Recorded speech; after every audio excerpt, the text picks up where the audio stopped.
We're entering a very pivotal point of preseason, as in 48 hours, the Steelers will undergo their final game in Carolina, and these two rookies, our first two draft picks, will prove very important to how the team plays in the future. My name is Tamir Jean-Charles. This is Steelers Digest. Let's get into it. Please subscribe to the channel if you're not subscribed. Only 67% of you are not subscribed. We will be getting into the season. We will be getting into a bulk of things. Videos will be coming out daily. How you doing, Yinzers? I'm here to talk about is the same thing I did with the Nick Herbig video, with the Joey Porter video, and with the Calvin Austin video, those three together. We'll be talking about two rookies that we really need for them to perform. One of them, Coach Tomlin already said, won't be a starter, but will be getting a lot of touches and can prove himself to be getting a starter. And the other will probably be a starter regardless of the Cam Heyward situation. He was brought in to replace Larry Ogunjobi, who had a bad year last year that we didn't want to pay. So let's get into it. Kaleb Johnson is the first one. We'll save our first round draft pick for the last one. Our third round draft pick, obviously, we gave up a second for DK Metcalf. This is Kaleb Johnson, the guy who was supposed to replace Najee Harris. I left him out of the other video, like I said, with those three, just because I really wanted to have him and Derrick Harmon just have a rookie tandem that we can just talk about. But it's a lot of things I really want to talk about Kaleb Johnson. First of all, didn't have that good of a game against Jacksonville. That was our first preseason game, which is understandable. Just didn't have the production that we thought he would have. But like I said, he's a rookie. That was his first game. And against Tampa Bay in Pittsburgh, it was a lot better. It was a lot better. Before we get into videos, I want to get into combine stuff and how I'm not a big fan of the combine, but that could be a video for another time. I could talk about that for hours. But these are runs, and this is college, but these are runs of 20 plus miles an hour versus Power 5 defenses. And I have all these guys, Genty, who went top 5, Omar Hampton, first round guy, Travion Henderson, all these guys, Kaleb Johnson has the most. Now, who has the most attempts, showing that he could be a workhorse, showing that he could handle the workload like a Najee Harris? He's up there with 204. And he's up there with some of the top percentages of 20 miles per hour runs versus Power 5 defenses. I could care less about the combine. Honestly, I genuinely really couldn't care less. I mean, you ask any athlete at any level of football to be able to run in a straight line. I could care less if you run a 6.5 or a 5.4 or a 7.2. It doesn't matter to me. You're going to have some type of value.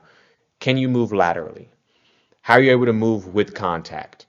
Can you hit the hole? And in Arthur Smith, with this wide zone run scheme that he likes, that we like to play on offense, especially in the run game, those stats prove that he can do that to a T. And as we get into a bit of film, I mean, he had this is what we're seeing: the cutbacks that we saw at Iowa, being able to cut back to the other side of the field, a la Le'Veon Bell, who was doing that. Run to the left, being able to cut back, put your foot in the dirt, bring it back to the other side, the contact balance to be able to break tackles. I mean, this is what you want to see in your second preseason game from your future RB1. To be able to break tackles, cut back, run over people when you have to be able to block, and in a couple you're going to be able to see the hands, to be able to get to the outside 4 or 5 yards on a run. Skylar Thompson's in trouble here. Evades, gets out of the pocket, needs a bit of help. Can you be a safety valve? Do you have the soft hands to turn a negative into a positive? And that's exactly what he did. That's all we can ask for. That's literally all we can ask for. And the stats back it up. No running back has forced more missed tackles in preseason than Kaleb Johnson, with 7 already. So I feel like he's getting much better.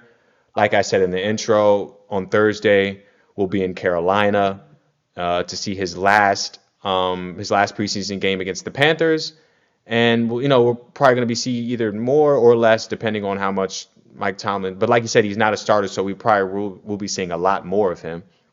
But as a Yinzer, as a Steelers fan, what is there not to like from what we've seen? It's about improvement, right? I think he had somewhere between 5 carries for 20 yards, something close to that, where it just wasn't where we needed to get against Jacksonville, in Jacksonville, and to be able to improve with more opportunities is all I wanted to see. And me personally, I just wanted to see him catch the ball. He dropped the ball in Jacksonville. Didn't want to see that because a lot of people were questioning his receiving skills. And he's doing better, as his running back coach said, with pass pro. So that's very, very, very good. And then the last player I wanted to get in to talk about, obviously, Derrick Harmon. Same thing with Kaleb Johnson in Jacksonville. Didn't record anything. Didn't record a stat or anything. Didn't really play a lot of series just because, unlike Kaleb Johnson, he will be a starter. This was our first-round draft pick out of Oregon. Big guy, 6'4", 310, 315 pounds. I mean, he's the future of the inside. He's the future of the run-stuffing game. He's the future of the pass-rushing game to be that Jalen Carter. Can he be that Jordan Davis, those big, scary guys that the Eagles have up front? This is our guy. And when we're talking about Derrick Harmon, this is something that I really like to see. Bull rush against Ben Bresden. That's also the Buccaneers starting left guard. Not a scrub. Not anyone that won't be playing consistent snaps for the Buccaneers O-line. So that's always good to see. To be able to dominate a starter and to dominate a good starter like that is always a plus sign. It's really good to see that. So for Derrick Harmon and Kaleb Johnson, it's just really good to see both of their improvement from week 1 to week 2. Now, granted, this is preseason.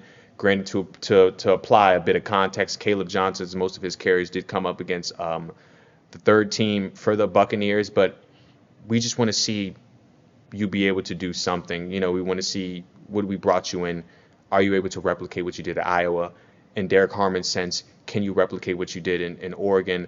And I just want to see you just be a two-gapper. Can you disrupt the run game? If the run isn't coming to you, can you foul it to your guys? Are you able to sack the quarterback? Can you use your hands, finesse, power rush, bull rush, like that? It's a lot of stuff that we didn't have down the stretch that most people would think down the stretch was just secondary stuff. It wasn't. We couldn't stop the run at all. We couldn't. Basically, the defense just stopped working simply in the last 5 to 6 games. I think we lost the last 5 games after we started 8-2 and was number 1 in the North. So big number 99.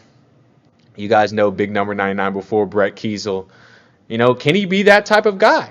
And he's got the athleticism. We see the flashes here with that sack against Kyle Trask, and it's only going up for these two. So, Yinzers, I do want to know, what do you guys think about these two in the comments? Does Kaleb Johnson have what it takes to not only replace Najee Harris, but to bring that excitement of the Rashad Mendenhalls, of the Le'Veon Bells, guys like that? And does Derrick Harmon have that Brett Kiesel about him? Can he be a Cam Heyward essentially? He's bigger than him, but can he be a Cam Heyward essentially and get that type of production? Can he become an all-pro type of guy? The season really relies on these two, right? Can we give Aaron Rodgers a bit of respite in the run game? We're Pittsburgh Steelers. We run the ball. That's our identity. We need to be able to do that. We're the Pittsburgh Steelers. We stop the run. One of the best defenses in the league in the past half decade. Derrick Harmon needs to adapt, and he needs to adapt quickly and be a part of that. So let me know what you guys think in the comments. We'll be back very soon with more information and more things to come. All right, Yinzers, I'll see you later.